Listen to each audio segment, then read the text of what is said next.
Hello. Hey, Welcome. beings. Welcome, Infinite Beings. Welcome back to the Infinite Me, where every day we're diving into a topic in the moment to chat about, all about living an infinite life and what that looks like. And we talk about you don't have to ascend to your powers, you don't have to awaken to them, you've already got them all. Probably just forgotten how to use them, or maybe haven't even been aware that they're there. So how do you start using them to live more infinite life and play with everything that's coming your way? So I am Mandy, and over there is Nat. And we are sisters. We're having, as we said, we're jumping on these chats every single day since the 1st of July. I'm just chatting about a topic in the moment, which we've been choosing out of our little infinite lucky dip bag. So yesterday we talked about, we addressed like the mental disorders, if you like, called autism and Asperger's and ADHD and all these type of mental sort of illnesses, if you like, that have been labelled by society as something wrong with these people. Like there's an epidemic, if you like, of this rising numbers of people being diagnosed, and we have to do something about fixing that there's something wrong with these people, medicate them or suppress what's going on. So we sort of took a bit of a different tact on that, saying, well, what if they're the ones without the disorders? What if it's everybody else that has the disorder? Like that's we think there's something wrong, but they're usually very highly intelligent, just have a very focused set of values. And so we talked all about that and how, in our opinion, it kind of feels like they're actually the ones that are probably more awake than everybody else. So yeah, it's sort of interesting when you look at all the different signs and symptoms of any of those disorders. Yes. Or illnesses. They're actually all signs and symptoms of people that are actually really on the consciousness path. So, I think they're just more awake to their own truth and they don't put up with crap. That's what it feels like anyway. So, so we had a bit of a chat all about that and just an intuitive feel into all that. Not that we're experts by any means on any of those mental issues sort of thing. Yeah, but it was an interesting conversation anyway. So definitely really interesting. Check that one out. So today, as we said, we do a draw from our little bag of tricks that we've just put a bunch of topics into in the moment that as we've been sparked by something, and then we pull something out. So see what our here we go. What will it be today? It won't be. I've been doing lots of fluoro yellow ones lately. So we can do a different one. It's a pink one. It's a pink one. Okay. The energy of fluoro pink. Pink. Okay. Okay, this one is the importance of playing. Ooh, okay. And how that takes you into the infinite zone. Very cool. I'm trying to think where that one even came from. Sometimes we write these and we don't know exactly what sparked the conversation at the time. When we wrote those things. Written very in the moment. Yes. Yes. Right, so now I have to channel play. Woo! Okay. I think the first thing I wanted to say was that came up for me was how serious the ego actually is. So when you're in ego, you really notice how serious everything seems. Like everything matters.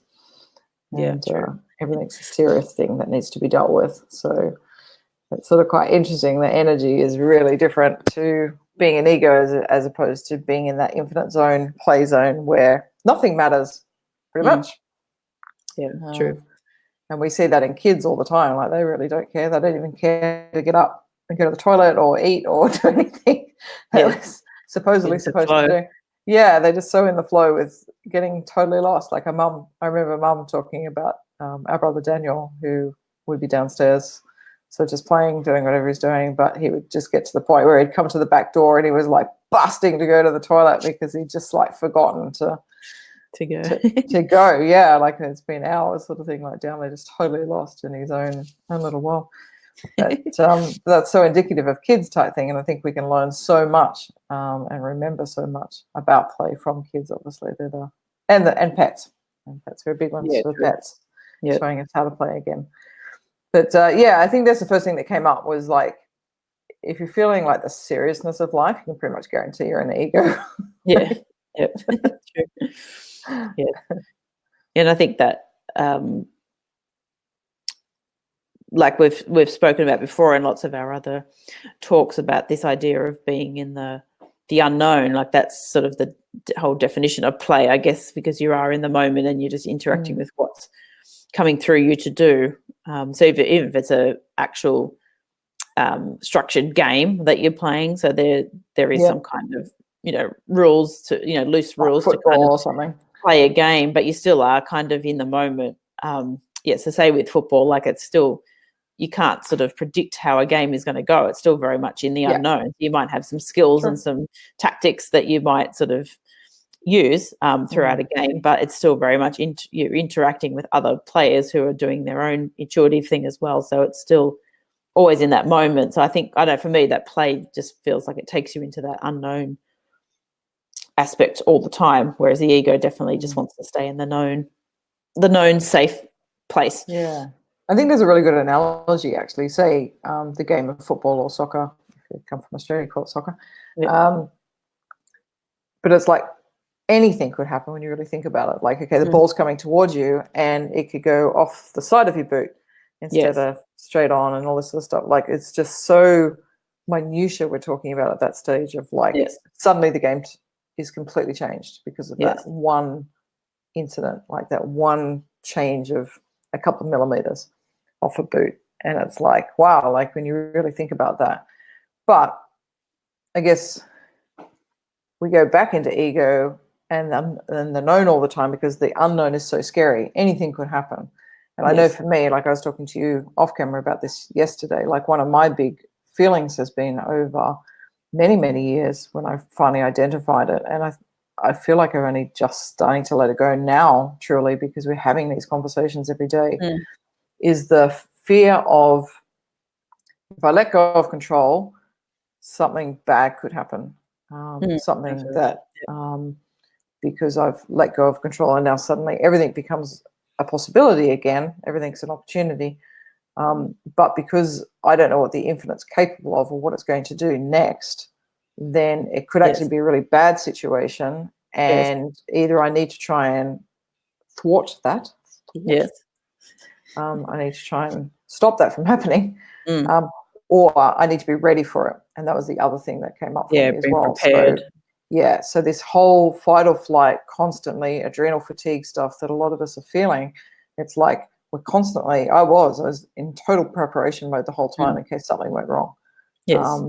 So even getting up in the morning, checking my emails and stuff, it's like, oh, is there going to be something to deal with when I sit down to the emails today, or the Facebook group that we're running, or whatever? Like, not that we do that anymore, but we used to.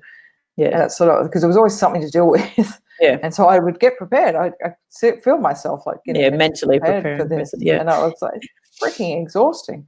But I can see now it was all driven by that the underlying, very subtle undercurrent that said something could really fuck up here. So I better be ready for that, and be on my guard, ready to handle it and respond to it.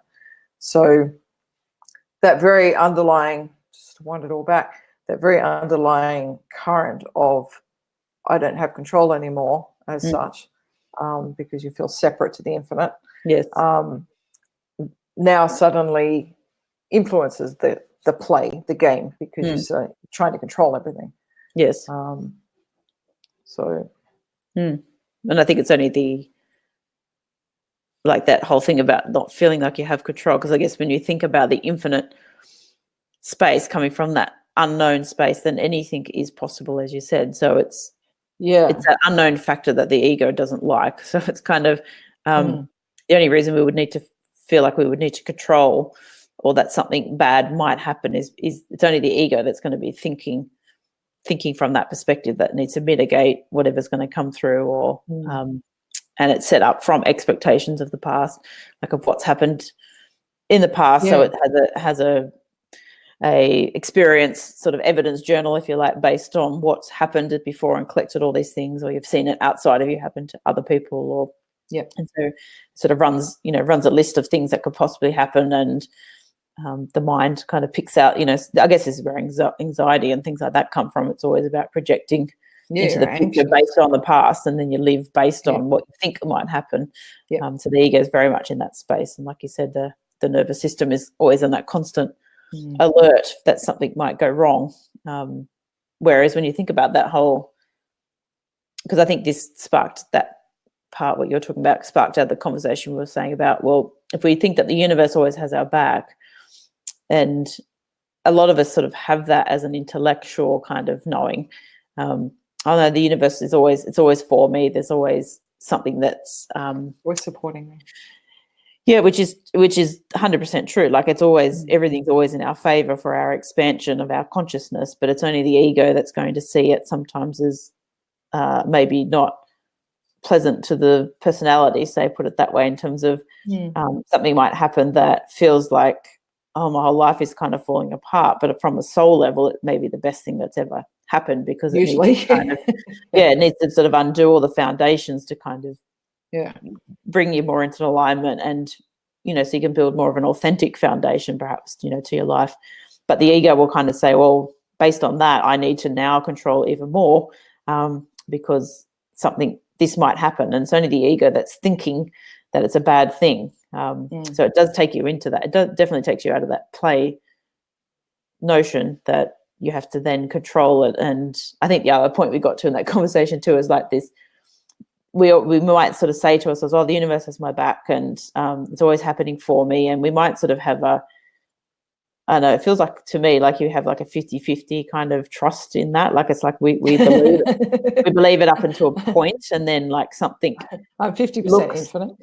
Yeah, like it's kind of, well, I feel like that was for me for a while. Like it was always like an intellectual sort of knowing of it, and I had some evidence that yes, that was true. But then if a situation came up that felt like it could go bad, say, and that was be based on sort of a past experience probably, then the ego would kind of take over, and you think, okay, well, I'll take it from here, like, because I know how to get the result I need from this, so, and it is definitely coming from that need space, like the ego is wanting that security or that approval, or so it's definitely coming from that space. And so then we kind of micromanage the whole thing, and sometimes it works out, but it doesn't always work out either. Like we end up really complicating it or making it worse, and so we sort of think, okay, well, if I did just let the universe take care of that, how would that have happened? But the ego wants us to think that wouldn't have been the case. Like the ego knows what it's doing, and we do need to control those things. But it does feel like it needs to be that.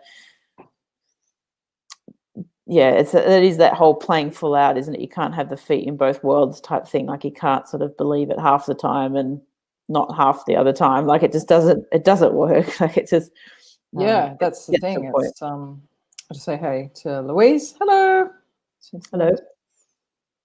Oh yeah. It's true. You're either playing the infinite game or you're not playing the infinite game. Yeah, but what we don't even try to do it. What generally happens is that we play in both worlds.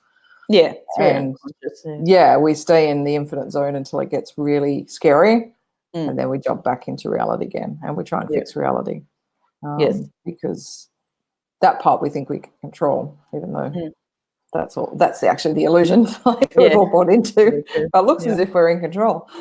Yes. But, it is interesting with the play stuff, like in terms of trying to control the play all the time. Like it's that unknown space is very, very scary. And the more you step into the infinite, the more you're actually going to be bringing up these fears, because suddenly we're saying the infinite can be anything. So before we thought we could just be these set of possibilities. Now it's anything, and it's like, oh crap! Now it's really scary to start playing in this zone. Definitely feels out of control. It feels really out of control. To the ego part.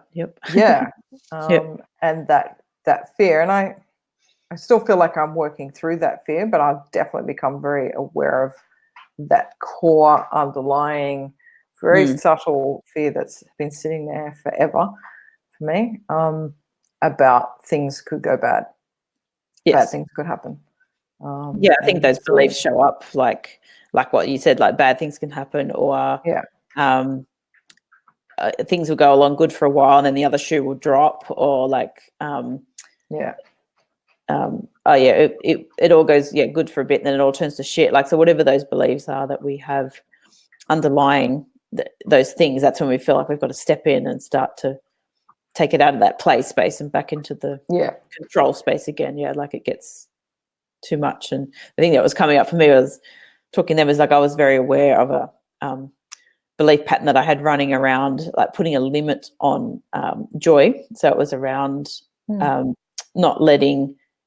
So I guess this comes into the play aspect, because when usually when you're playing, you're having fun. So it's almost like you get to a point of, oh, that's enough fun. Like I better put the limit on that. And again, this is a unconscious kind of pattern that I became aware of. But it was almost like that.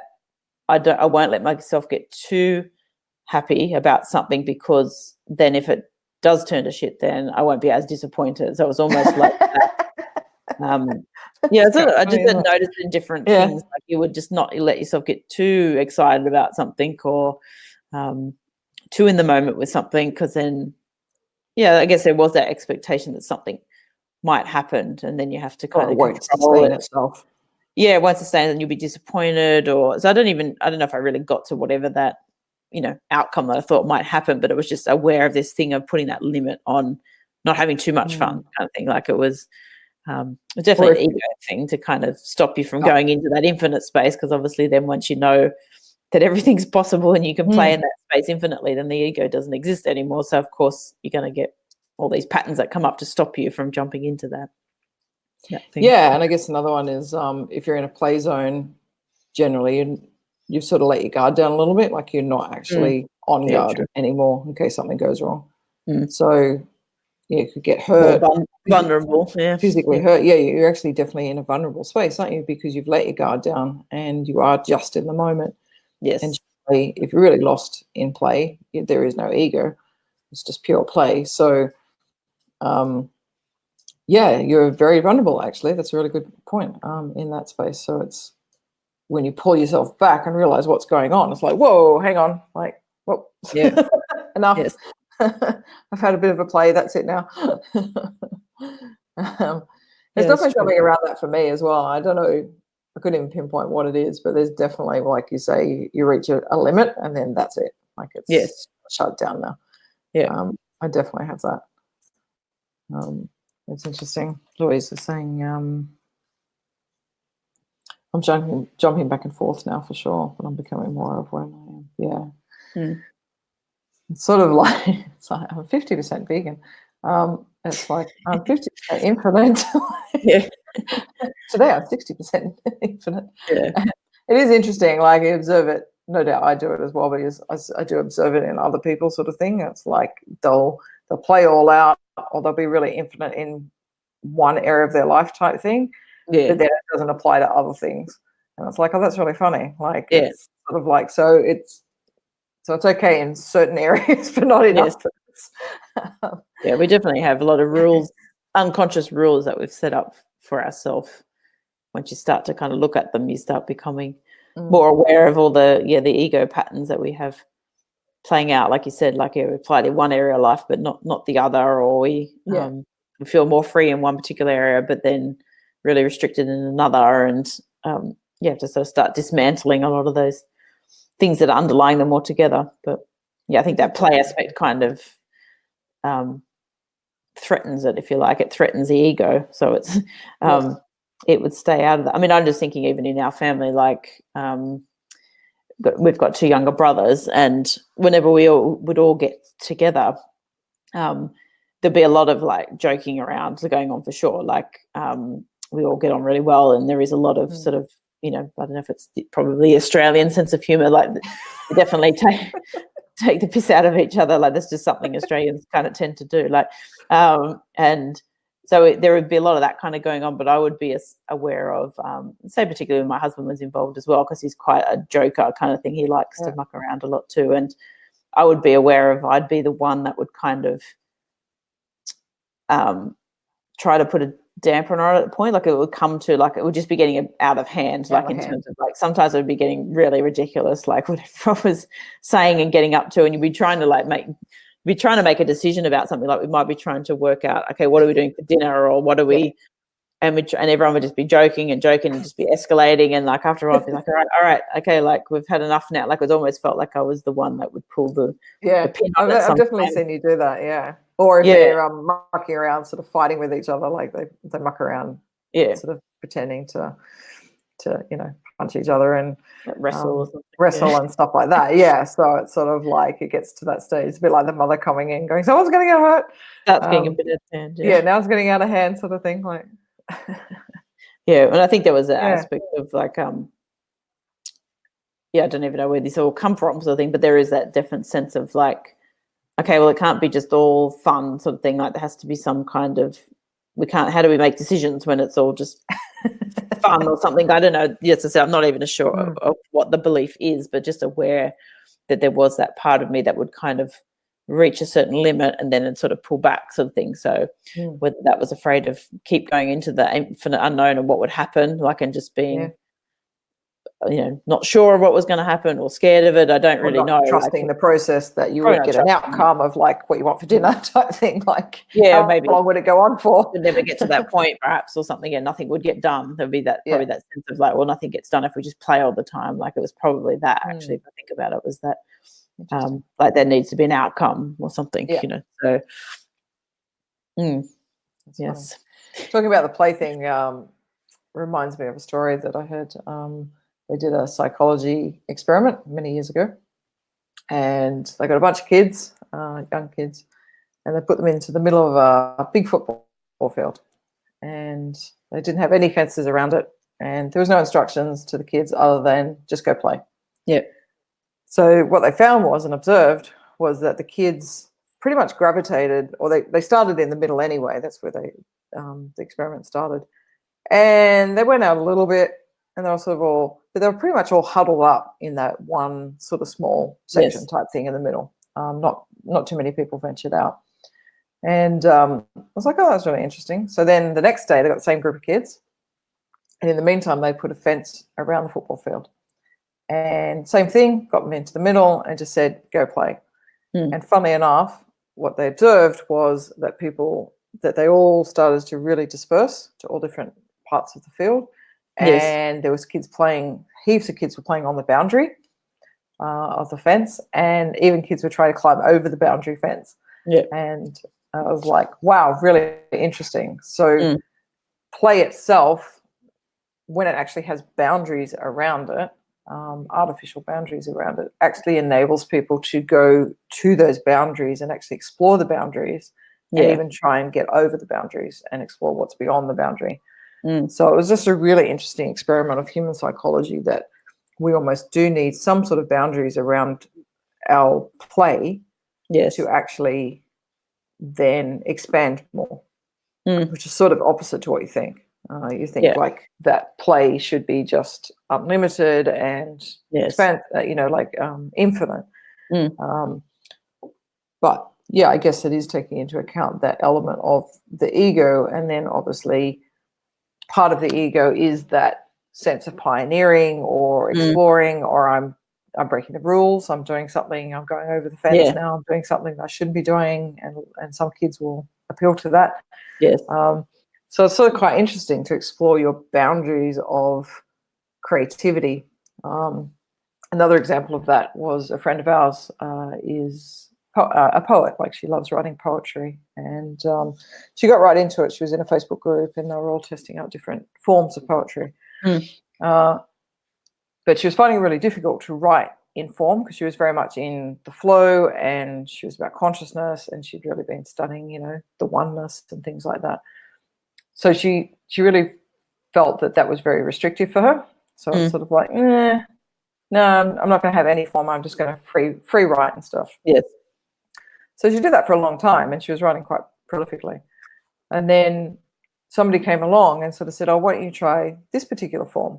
And she's like, oh, no, you don't do this form type thing. And so I'll just have a go at it, just to see if you can find your creativity within the structure of a sonnet or whatever it was. I don't know all the different things.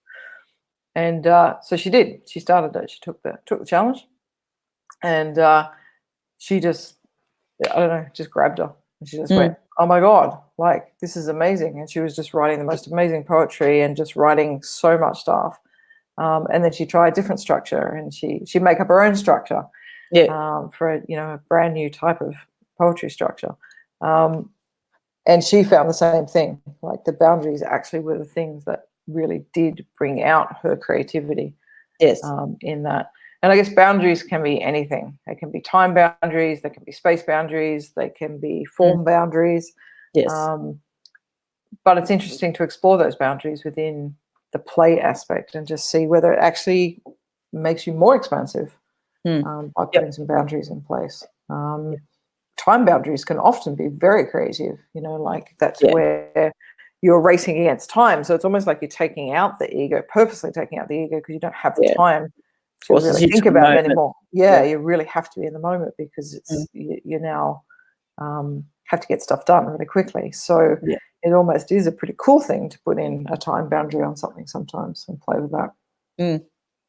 And I think it goes back to, I'm guessing, how our mind actually works. Like our mind needs structure sometimes, and it needs some kind of parameters to work at its most efficient, if you like, sort of thing. Otherwise, if I don't know, if play could be anything, then you sort of don't have anything to kind of grasp onto, like it could be absolutely anything. So it's kind of, whereas if there is some kind of rules, if you like, or parameters or boundaries, then it does give you some reference point to kind of go from. So I can even see that in terms of design. That's my background, is graphic design, and I had an idea which I'm still sort of looking at doing, but it was this idea that had come to me about creating, I was calling them life logos. That was like a working title, but the idea was that really creating an individual design for somebody based on what their essence was, like based on their energy, and sort of reading their energy and then creating like this personalized kind of, I don't know, it felt like it was like a multi-layered kind of Photoshop sort of design based on the essence of who they were. And I remember saying to myself at the time, when I spoke to a couple of friends, I was in a mastermind with a business mastermind, and sort of floating the idea around, and they all like really loved the idea. They like sort of said, "Oh my God, I'd love to have one of those," sort of thing. And then I said, "Oh, I don't want to have any kind of rules around it, but like I want it to be very just, it will go wherever it needs to go, and I don't even know what medium it will be, and like that will be kind of dictated by the person, when I'm with the person." And I just sort of found like I could never get started on it, because there was it could be anything, like, and it was, and so it wasn't until one of the ladies actually suggested to me one time, she said, "I think you're struggling is because you've actually got no parameters around it. Like maybe you need to put some kind of parameters in place so that it just helps you to structure it a bit more." And as soon as she sort of said that, I was like, "Oh, that feels so true, actually," because my mind was just like grasping at anything, and it didn't kind of know where to start. Like it was almost like there was no starting point for anything. So I do think those boundaries or parameters, or when you think about most games we play, they always do have some kind of set of rules. Like otherwise, how do you know how to interact, and who wins the game? Like who wins it? Has there an outcome, or like how do you get ahead? How do you lose? Like how do you? I mean, that's the rules that really create the game, don't they? Like, okay, so you had a Monopoly board, and then like there was just a Monopoly board with some pieces. It's like there is actually no game. It's not that fun, really, is there, when there's unless there's a set of rules. So the set of the rules actually create the game. It's the same with soccer. Otherwise, you've got 24 people running around a field. It's like, okay, so what's the point of that? Like, but then it does come about, I guess, what you're saying, like it pushes you into that creative zone, because in the end you sort of start to go. So say with the game of soccer or football, you then have to get creative. Like how do you get the ball into the net? Like, so you have to, that's obviously the goal of the whole game is to get the ball into the net. So like how do you get the ball into the net now? Now you've got to get creative with how you get around the other players. Like can you do a kick over the head of everybody else, like on a weird angle, or you spin the ball, like all the different things that you can do to and obviously the more advanced of a player you are, the more technical you can get with with your skills and things like that. So it does kind of give you, it does feel like the parameters and the boundaries and the rules do actually give you more freedom in some ways to kind of challenge yourself, like about how you can get more creative with reaching that outcome, if you like. So so maybe there is, and not to say that there isn't just some advantage in free form playing as well. Like, so just something like intuitive painting or something where there is no there is no rules on anything. You come up with whatever you want to. So there is that type of play definitely as well. And children often don't have any kind of rules on their imagination and how they do things. But then other times they will put, you know, like a scenario in place where they're playing a certain game and this is what they're doing. So it can take both forms, I think, as well. Or they start with a cardboard box. Like, so there's the starting point. Like it is interesting to have a starting point for play, isn't it? Like I remember back in Dubai with Themi, who was actually the poet, funny enough. So the three of us went to a art studio, and so you could just buy whatever size canvas you want, and then the plates were there, and you could just paint whatever you wanted. So when we got there, we went, oh, why don't we actually just get one big canvas between us and we'll just paint together. So we did that. So sitting in front of this massive canvas, like this blank canvas all through, us just went, oh, okay, well, do you want to start? It's like, well, what sort of painting are we going to do? Like, is it going to be like really abstract, or like, do you want to paint a scene, or I don't know, like, and then Jodie just like grabs, as Jodie would do, grabs paint, just goes. It's like, right, oh, now I can start. I actually got something. Yeah. And it was just so interesting because there was three of us working together. It was almost like you didn't want to disappoint the other person, sort of thing, like by just making a start that may not have been what they wanted, type thing. It was just so interesting to go through this whole process. It went on for like 2 hours or something, but to be really conscious through this process of how we were painting different things. And then, you know, I would paint something and then Jodie came in and she went over the top of it. And I was so pissed off. And I was like, oh, that was really good. Like, and now you've gone over the top. Like, why did you have to do that? So then, like, so it was just so funny to go through this whole creative process, this play process together, and actually be really conscious about what was coming up and all the different play outs of belief systems and all this sort of stuff. I think that happens. There is that whole thing, you know, for artists, they talk about the, you know, the fear of the blank canvas, not wanting to make a mistake, if you like piece of paper. If you could make a mistake sort of thing, or writing, or even like if you think about, you ever bought a really nice journal to write in, and you think, well, I don't want to write it. I don't want to mess up the pages. It's just so nice. Like, you know, I've definitely done that before. I buy art supplies. I've definitely done that. Don't want to use them because like they're just so nice as they are, and you don't want to mess them up or something. But with that whole intuitive painting things, I have done a few courses in that intuitive painting, and there is a whole thing around mindset around approaching that blank canvas, because there is that's where the ego wants to kind of take over and kind of go, well, I don't want to make a mistake, like I want to make sure I get this right. And so there's all different techniques you can do to get over that.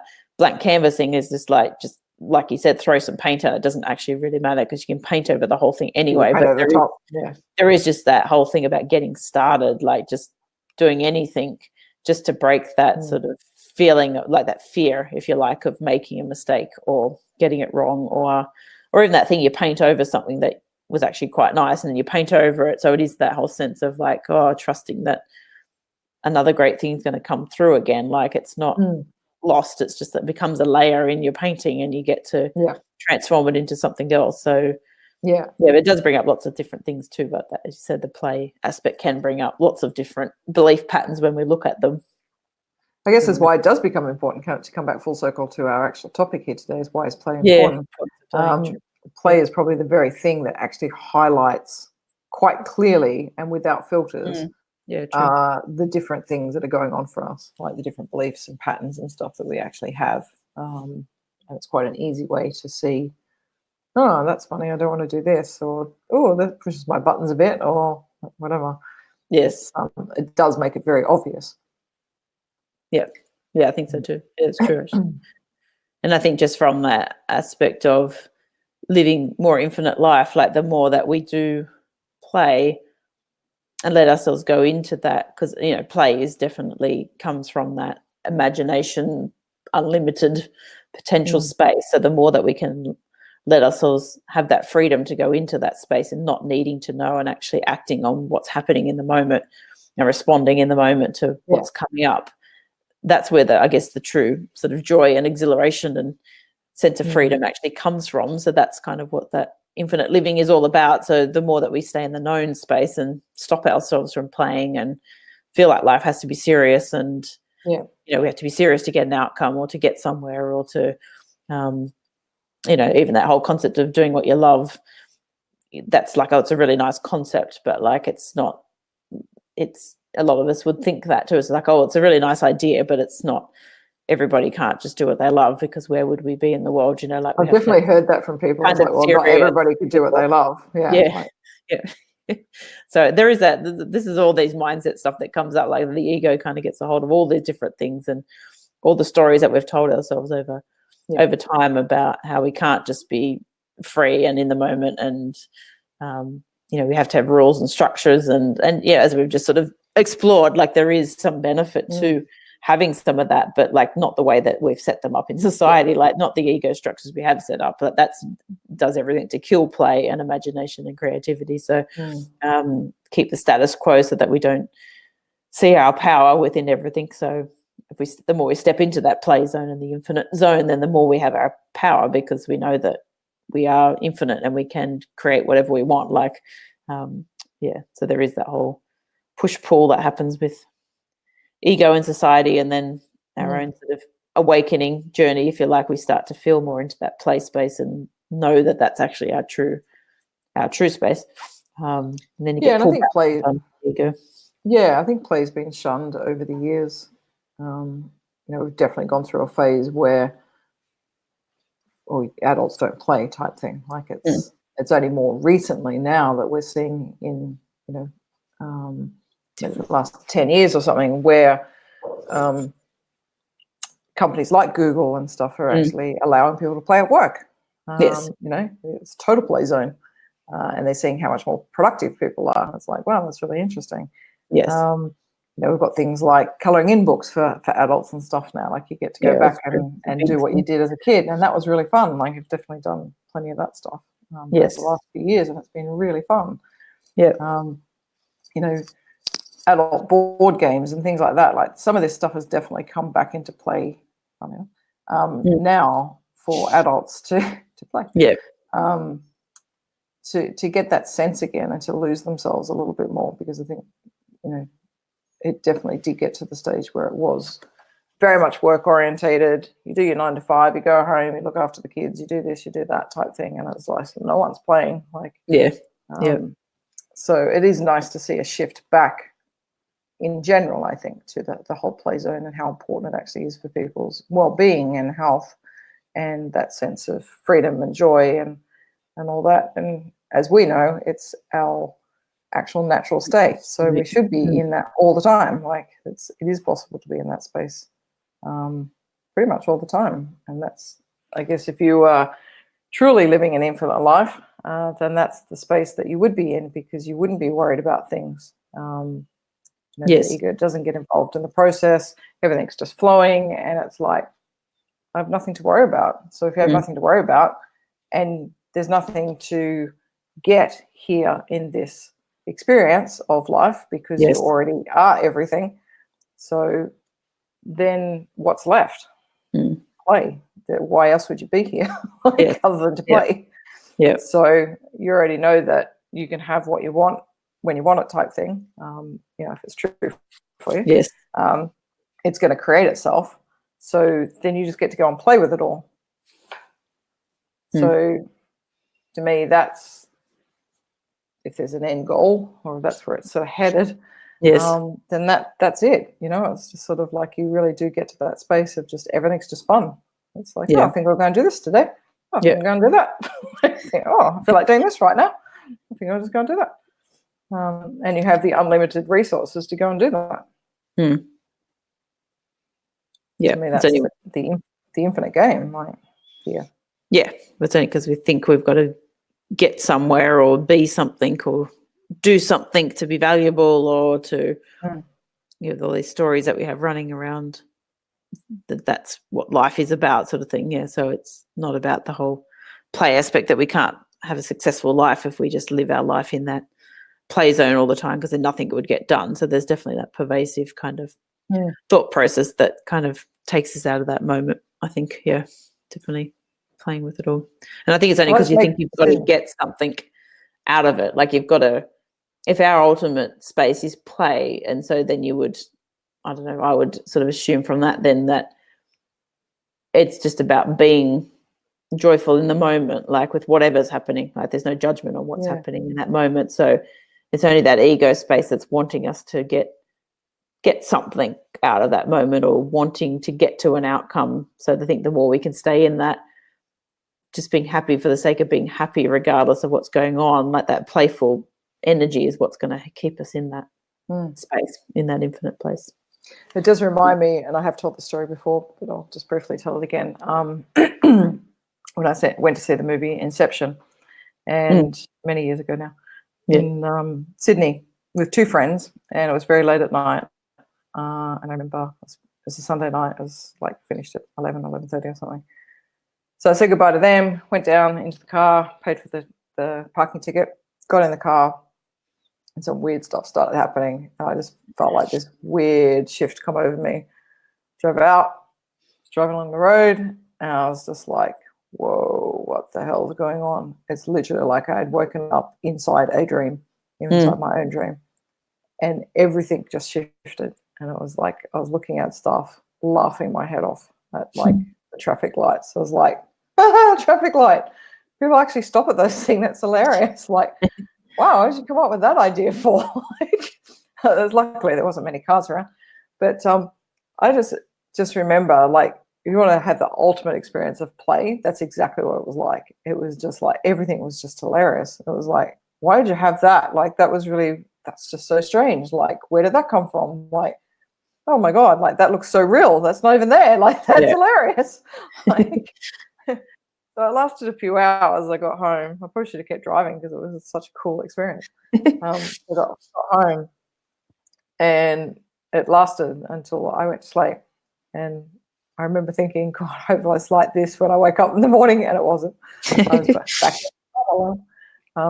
But to have a couple of hours of that experience sort of thing, and be able to interact with the world type thing and drive and all that sort of stuff, it was like, holy crap, if that's where it's going to, this infinite space of just everything is pretty much laughable, because I fully knew that none of it was real. Yeah. And it was like, that is freaking hilarious. Like, it was just so funny. I was like, yeah, I want to get back to that space. Yeah, it's like you're seeing all the rules and restrictions that we put on ourselves by stopping at traffic lights and things like that, to think that that's actually a real thing that we have to interact with. Yeah, you've actually got to do that thing. And I was just like, wow, that's bizarre. So it really was really quite bizarre. But it's, to me, like, if I could stay in that zone, that would be the end zone for me. Like, it was freaking amazing.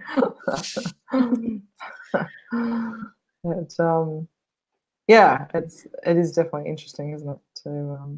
Why don't we allow ourselves to go into that? Why don't I allow myself to go into that space, like, more often? What does it take to get back to that space? Yeah.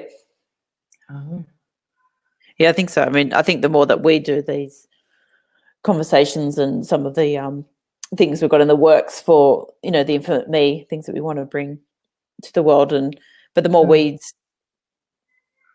like let go of I guess the restrictions even we put on ourselves, and we step more into the infinite space, like by having these conversations and kind of seeing our own stuff that's coming up around them, and just reminding ourselves, I guess, every day, if you like, of the infinite place, and stepping more into that so that it becomes more of an embodied sort of thing. But I mean, that's the whole way that we actually came up with this, the idea of like the infinite lucky bag idea was just kind of lucky dip, was just that whole playful thing about, it was like, well, what if we didn't even know what the topic was? Like, that would be pretty fun. Like, let's just play with that, like, and just see what comes out in the moment. And so the more we're sort of incorporating these type of ideas into the things that we're working on, like, the more fun it actually feels for us, and it feels like it flows so much more easier when we're just letting ourselves go into that space more and more.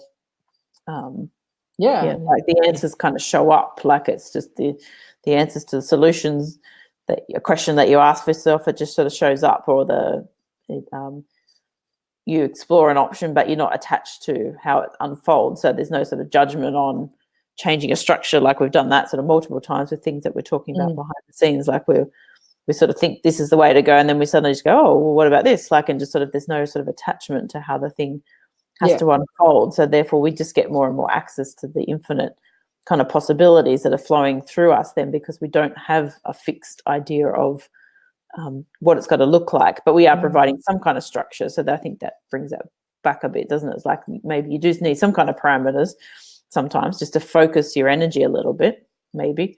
But then the imagination comes in and lets you sort of push past those as well. Like it is almost like a little challenge to kind of push past those boundaries sometimes that you put on yourself. And maybe the structure is just a starting point. Like we've probably experienced that I think in so. our project as well. Like we're really feeling now into what's the next steps for us. You know, okay, we're doing the lives and that, but it's like, how do we have a Facebook group, or do we put on a coaching program, or what do we do type thing? So I guess we're sort of looking at possible structures, but within that, there's still definitely a lot of flexibility. Like I thought we had sort of the structure set. Now, after watching another set of stuff, it's like, no, maybe we don't. Maybe we reconsider all of it. Like, and that's the conclusion I came to yesterday. Is like, oh, maybe we weren't in the right path with any of that stuff right now. Maybe it's totally different and starts in a different spot.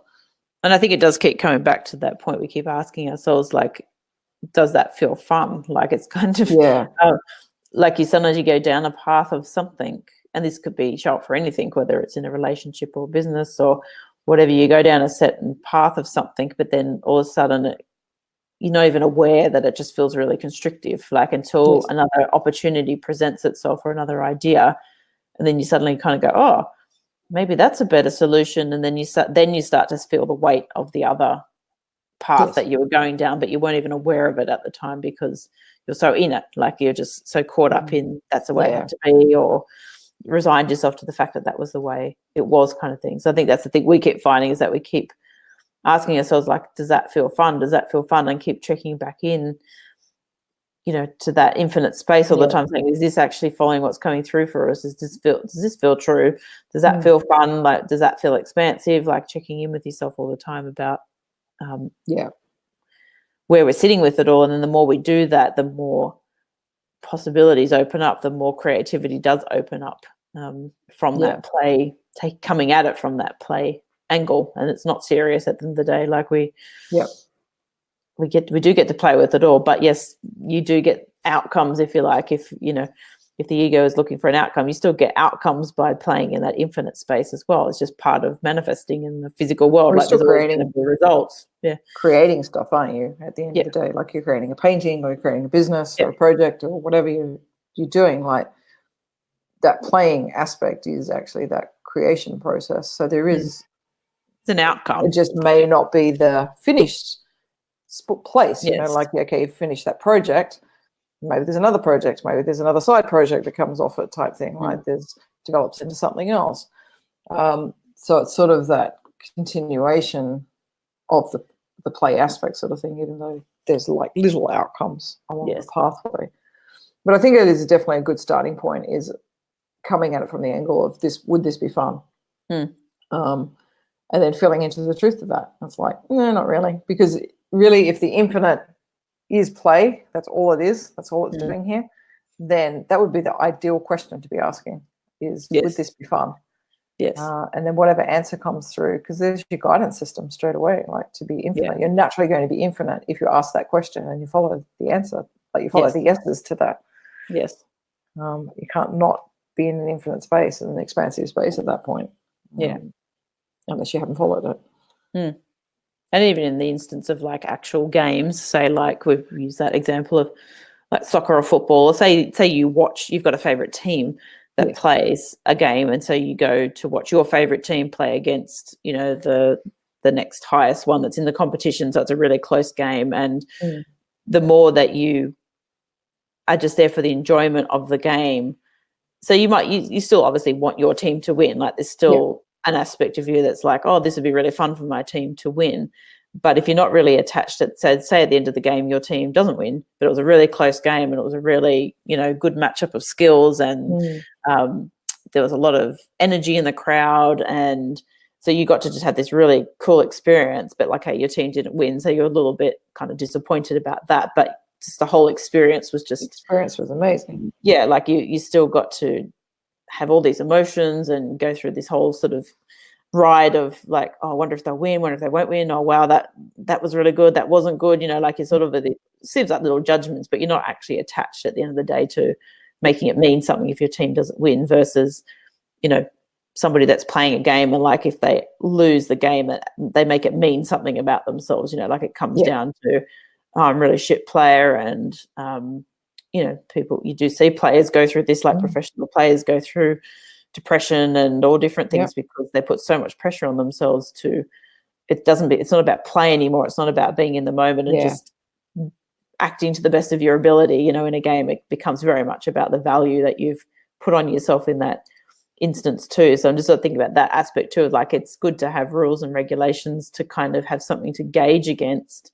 But when you're just playing for the sake of playing because you want to push yourself to, you know, be creative and push a boundary, then it doesn't matter so much about the outcome. Like it's just an experience, and that contrast of like losing a game, if you like, sort of fires you up to like, oh, well, next time I'm going to do this better. Like it's kind of, if you use it to fuel you up more than to make it mean something about you. Like if we're talking about the context of an actual type of game, you know, like a professional sport or something like that. Yeah. So thinking how you can get really pulled into the outcomes of things as well. Like, but if the outcome is just about having fun at the end of the day and somebody's going to win, someone's going to lose, because that's just what a game is about.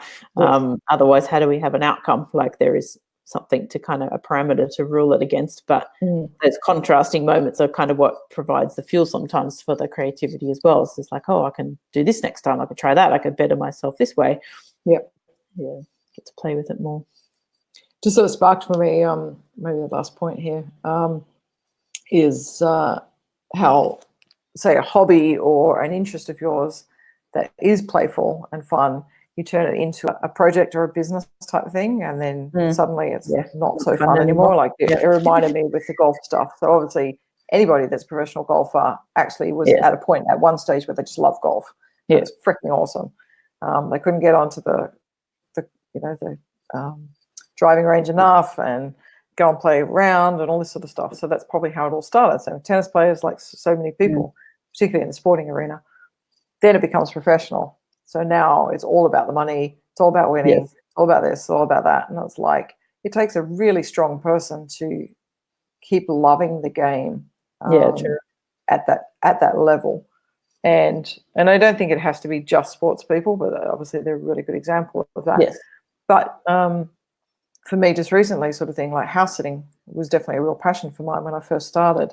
So then we created a whole business around that, and teaching others how to go house sitting and, you know, different things about international house sitting and all that sort of stuff.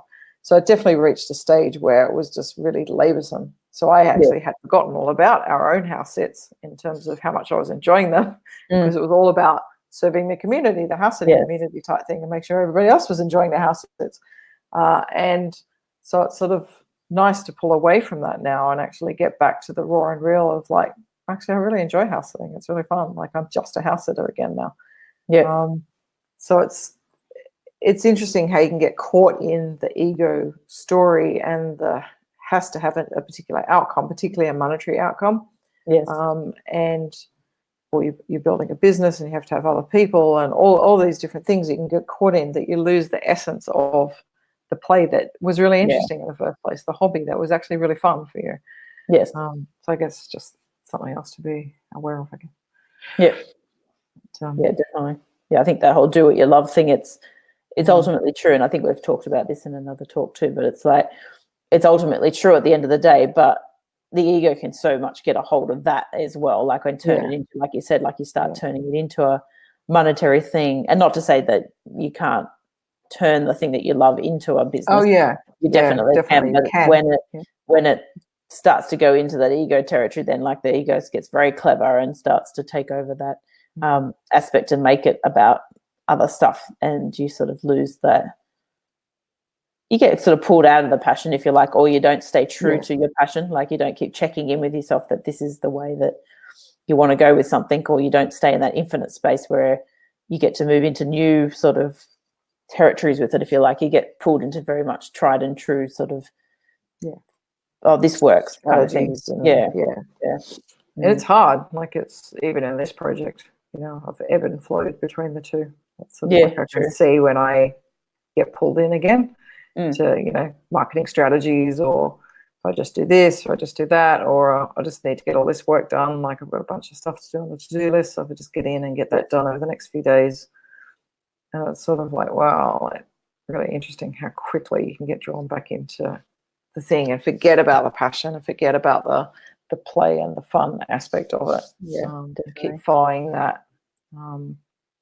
You've got to be onto it all the time. Yes, it's a really good way, I think, to kind of become aware of the like what we sort of made that point earlier. Like I think that play aspect does definitely bring up all of your stuff that can get in the way of it as well. When you keep really aware of what's going on in the moment too, like you are very present with what's going on in the play as well. Like you can just see where you pull yourself up, where you hold yourself back, where you suppress it a bit, or like what I said, you sort of put a limit on how much joy you could have from playing something. Like you start to become aware of all these things that we do to sort of keep ourselves out of that infinite space all the time. Like it's it's pretty funny when you start watching. Yep.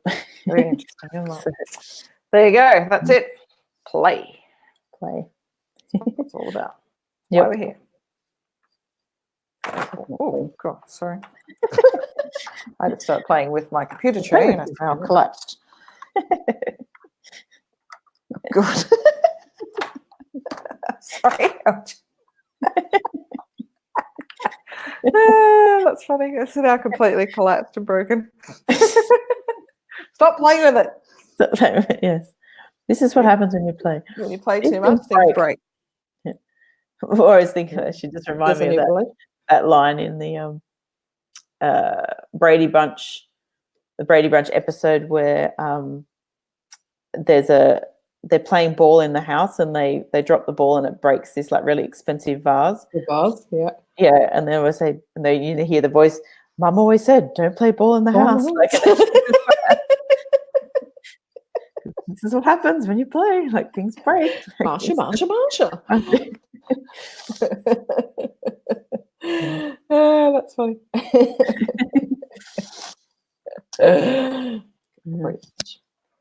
Very cool. All right. Well, thanks for joining. Yes, thanks for joining. Let us know in the comments about your play. What's happening for you? What are you playing with? What would you like to be playing with? Where do you hold yourself back from playing? Definitely. What's holding you back? What's stopping you from playing more? And if you could just do the infinite, I'm here to play with everything. That's all we're here for. Yep. How does that change things? Very cool. All right. Well, we'll see you all again tomorrow. Bye. Alrighty. Go play, infinite beings.